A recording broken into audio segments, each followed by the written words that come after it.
Thanks, Ray. Hi, my name is Tara Gomez, and today we're going to talk about Korean business culture. A few areas I would like to address are meetings, greetings, dress, business card etiquette, and gift exchange. Once I've addressed these areas, I will go ahead and wrap up this video presentation. The first area I'd like to talk about today are greetings. When doing business in South Korea, the men often greet each other with a slight bow, which is also accompanied by a handshake. In South Korean business culture, it is appropriate for women to exchange handshakes. However, a South Korean man will never initiate a handshake with a woman, as this can be looked at as impolite.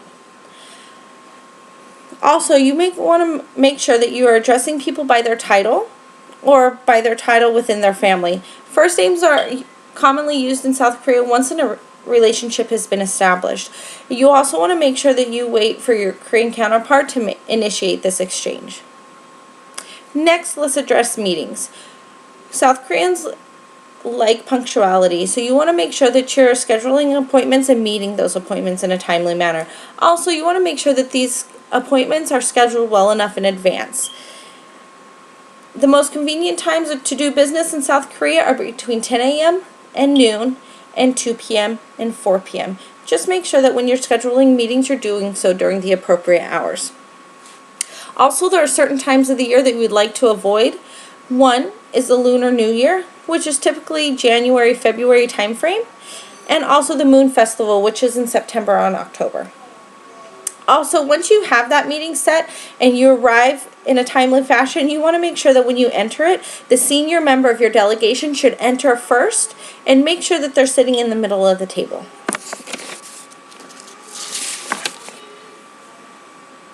You also want to make sure that you understand personal relationships before doing business in South Korea.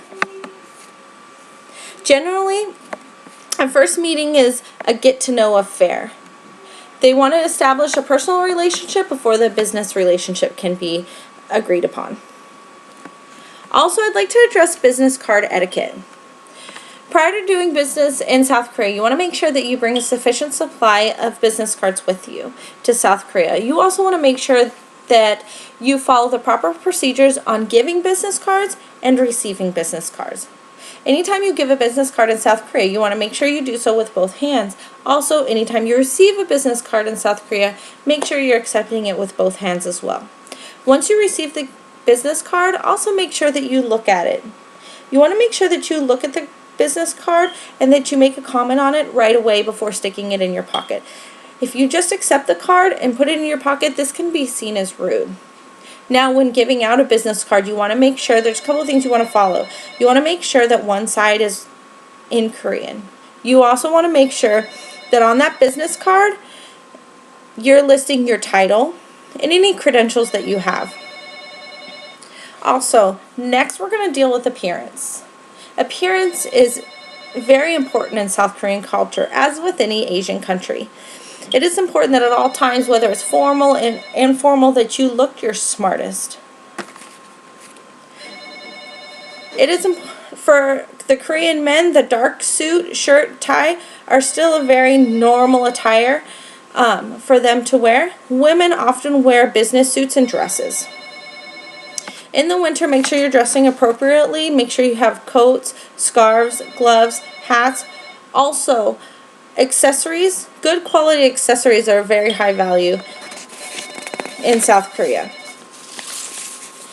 Next, we're going to talk about gift exchange. In South Korea, gift exchange is just part of doing business. It's done to secure favors and build relationships. Gifts are always reciprocated, so make sure that you bring something from your native country. Initially, you want to make sure that the gift you're giving has your brand name, logo, something for the office. On one of your next visits, you want to make sure that the next item you bring has craftsmanship and beauty. Also, you want to make sure that the gift you bring is not too expensive, because the gifts are when the gift is given, an equal is given in exchange. So in conclusion, I'd like to say that understanding South Korean business etiquette will play an important role in developing a successful business relationship. Personal relationships are very important in the South Korean culture and take priority over business. It may take several meetings to close a deal or to come to an argument, The first couple of meetings will serve as a get-to-know meeting and not focus on business at all.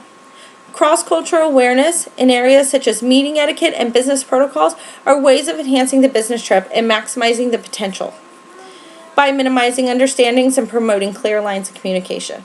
I hope you enjoyed our presentation on South Korea. You have a great day. Thank you.